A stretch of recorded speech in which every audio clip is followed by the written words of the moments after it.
Black and white സിനിമകൾ ആ സമയം മുതൽ ഇപ്പോൾ വരെയുള്ള സിനിമയിലെ സാന്നിധ്യമാണ് ചേച്ചി. അപ്പോൾ അന്നത്തെ ഒരു കാലത്തെ ഒരു സിനിമ ഷൂട്ടിംഗ് എന്ന് പറയുന്നതിന്റെ ആ ഒരു ഇപ്പോഴത്തെ ഇതും തമ്മിലുള്ള ഡിഫറൻസ്, പിന്നെ നിങ്ങൾ തമ്മിലുള്ള ഒരു ബോണ്ടിങ് ഒക്കെ എങ്ങനെയായിരുന്നു, അതായത് ആർട്ടിസ്റ്റുകൾ തമ്മിലുള്ള, അതൊക്കെയാണ് എനിക്ക് അറിയേണ്ടത്. അതായത് ഇന്നത്തെ സീരിയലിന്റെ സെറ്റപ്പാണ് അന്നത്തെ black and white cinema.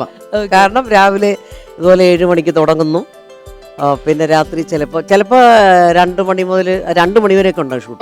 10 to 2 ഓരോ കോൾ ഷീറ്റ്, 7 to 1, 2 to 9 അങ്ങനെ, പിന്നെ 10 to 2 അങ്ങനെ. അപ്പം ഇതിന്റെ ഫുഡ് പരിപാടികളെല്ലാം ഇന്നത്തെ അത് സീരിയൽ എങ്ങനെയാ കംപ്ലീറ്റ് അതുപോലെ തന്നെ. പിന്നെ ഒരു വ്യത്യാസം എന്ന് വെച്ചാല് നമ്മള് സെറ്റിൽ എടുക്കുമ്പോൾ ലൈവായിരുന്നു.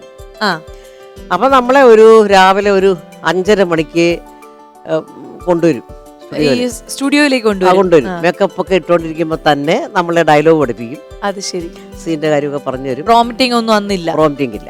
എല്ലാം പ്രോംപ്റ്റിംഗ് ഇല്ല. കാരണം ഔട്ട്ഡോറിൽ എടുക്കുന്നത് മാത്രം നമ്മൾ ഡബ് ചെയ്യും. അത് ശരി.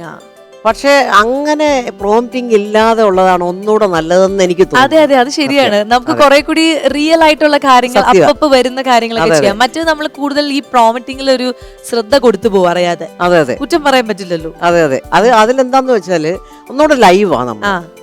അപ്പം പെട്ടെന്ന് തീരും, ഷോട്ട് എടുത്ത് തീരും. ഒരു ട്രോളി ഷോട്ട് എടുത്ത് പിന്നെ ക്ലോസ് അപ്പ് എടുത്ത് കഴിഞ്ഞു.